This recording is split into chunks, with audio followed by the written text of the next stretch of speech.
Hi, welcome back our channel. இன்றைக்கி சுயம் எப்படி செய்யறதுன்னு பார்க்கலாம்.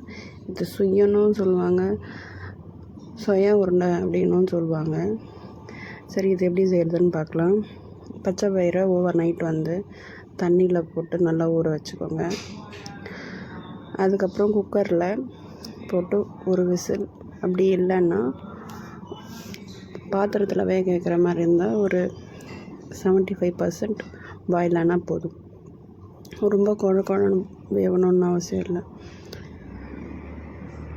இப்போ வெந்த பயிரை மிக்சியில் போட்டு பல்ஸ் மோட்டில் அரைச்சிக்கோங்க. இந்த மாதிரி கொஞ்சம் குறைன்னு இருக்கணும். நல்லா அரைச்சதுக்கப்புறம் பேனில் ஜாகரி பவுடர் ஆட் பண்ணிக்கோங்க. நான் 150 கிராம் பருப்பு எடுத்துருக்கேன். ஸோ 100 கிராம் ஜாகரி, அப்புறம் ஏலக்காய் தூள், கொஞ்சம் சால்ட், அப்புறம் சும்மா ஒரு 50 ml வாட்டர் ஆட் பண்ணி ஜஸ்ட்டு ஒரு 2 minutes மெல்ட் ஆகி அது லைட்டாக கொதிக்கும்போது நம்ம அரைச்சோம் இல்லையா, அந்த பருப்பை ஆட் பண்ணிக்கோங்க.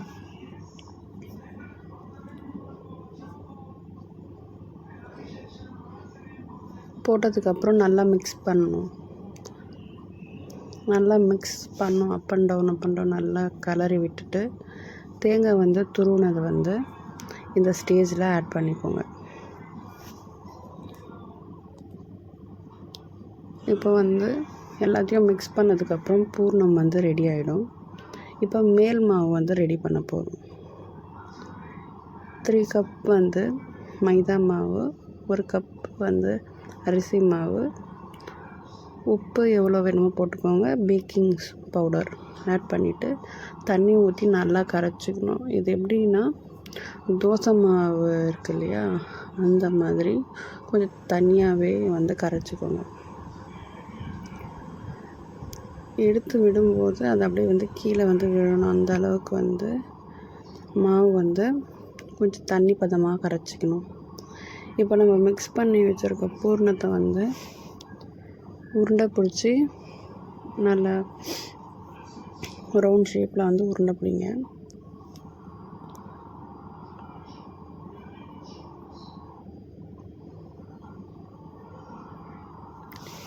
இது உருண்டை பிடிக்கிற அந்த டைமில் கடாயில் எண்ணெய் ஊற்றி காய வச்சுருங்க.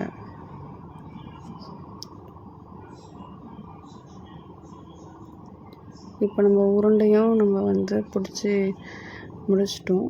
இப்போ எண்ணெய் காஞ்சிட்ருக்கு இல்லையா, இப்போ அந்த மைதா மாவு நம்ம கரைச்சி வச்சுருக்கிறதுல இந்த பாலை ஒன்றா போட்டு ஒரு ஸ்பூனில் போடுங்க.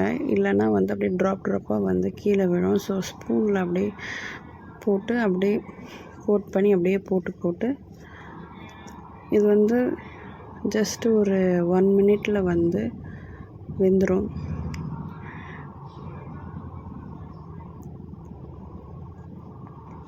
நல்லா பொரிஞ்சதுக்கப்புறம் இது எண்ணெயிலேருந்து எடுத்து ஒரு பேனில் ட்ரான்ஸ்ஃபர் பண்ணிவிட்டு சர்வ் பண்ணுங்கள்.